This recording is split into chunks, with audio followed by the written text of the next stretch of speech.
네, 먼저 올 한 해 기초의회는 제 역할을 다 했을까요? 양천구의회 의원들은 책임감 없는 행동으로 지역 주민들의 눈살을 찌푸리게 한 일이 한 번, 두 번이 아닙니다. 네, 행정사무감사 등 의원의 기본적인 책무는 뒷전이고 내년도 예산안 심사마저 정쟁으로 얼룩졌습니다. 지방의회 무용론을 자초하는 지방의회 행태 돌아봤습니다. 심다혜 기자입니다. 지난 3월 양천구 시설관리공단 7급 관리직 직원 채용 당시 응시번호 1번으로 접수에 합격한 정모 씨. 정 씨는 현직 국민의힘 양천구 의원인 최혜숙 의원의 아들입니다. 헬로티비 뉴스 단독 보도로 정 씨의 채용 사실이 알려지면서 더불어민주당 의원들은 특혜 채용 의혹을 제기했습니다. 일반적으로 어느 의원의 아들이 채용됐다라고 한다면 당연히 그런 의심을 품을 만은 하죠. 그래서 핵심적 의혹은 쉽게 말해서 부모님 찬스, 엄마 찬스가 있었는지를 밝히는 것일 수도 있고요. 진상규명을 위한 특별위원회 구성도 추진했습니다. 저희가 이미 3차례에 걸쳐서 방문까지 해서 자료 요청을 했지만 자료를 제공을 하고 있지 않는 상황입니다. 그래서 이렇게 된다면 지금 계속 의혹으로만 지금 비춰지고 있지만 진실을 밝히기 위해서 부득이하게 지금 그 특위 구성을 해야 된다. 의혹 제기한 후 최혜숙 의원의 아들 정 씨는 공단에 사직서를 제출했습니다. 아들의 퇴사 이후 열린 양천구의회 임시회 본회의에서 최 의원은 특혜는 없었다는 입장을 밝혔습니다.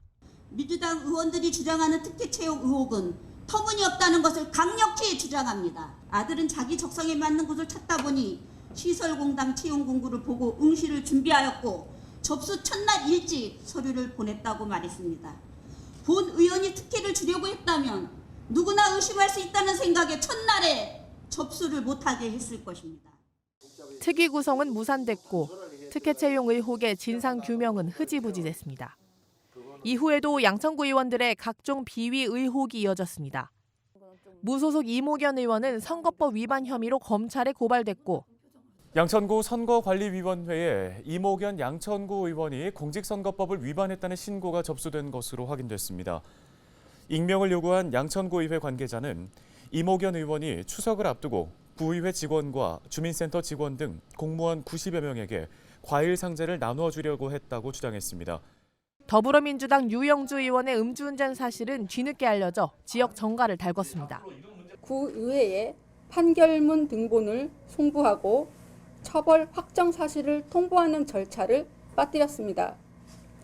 그것도 무려 3년 7개월 동안 누락하여 업무 실수인지 고의 누락인지 알 수 없습니다. 이렇듯 각종 비위 의혹에 대한 진상규명과 처벌이 필요하다는 목소리가 높지만 구의회 차원의 윤리특위 구성은 제자리 걸음입니다. 의원들은 내탁 공방만 벌이고 있습니다. 양천구 의회 같은 경우에는 지금 언론에 보도된 것만으로도 굉장히 많은 이제 지방 의원들의 문제점이 지적됐음에도 불구하고 차원의 윤리특위를 구성하지 않는 문제는 의회 스스로가 지금 지방 의원들의 제 식구 감싸기에 조금 행태를 보여주고 있다라고 생각이 들고요. 게다가 의정 활동의 꽃으로 불리는 행정사무감사도 건너뛰면서 스스로 의원의 책무를 져버린다는 비판도 받았습니다. 조례나 규정에 맞게 사업이 추진이 되고 그다음에 예산 사용이 정확히 됐는지 거기에 또 부정적인 요소는 없었는지를 갖다가 명확히 봐야 되는 거잖아요. 사람의 행정감사가 이루어지지 않으면 뭐 부정적인 일을 갖다 많이 했어도 그냥 넘어가는 거잖아요, 전부 다. 그 의미가 없는 거예요. 거기 있는 구의원들이 그걸 왜 뽑아야 되죠? 왜냐하면 하는 일이 그거 아닌가요? 끊임없는 공방과 정쟁으로 얼룩진 양천구의회. 여야 갈등만 극대화된 상황에서 지방의회 무용론을 자처한다는 평가를 피하기는 어려워 보입니다. 헬로티비 뉴스 심다혜입니다.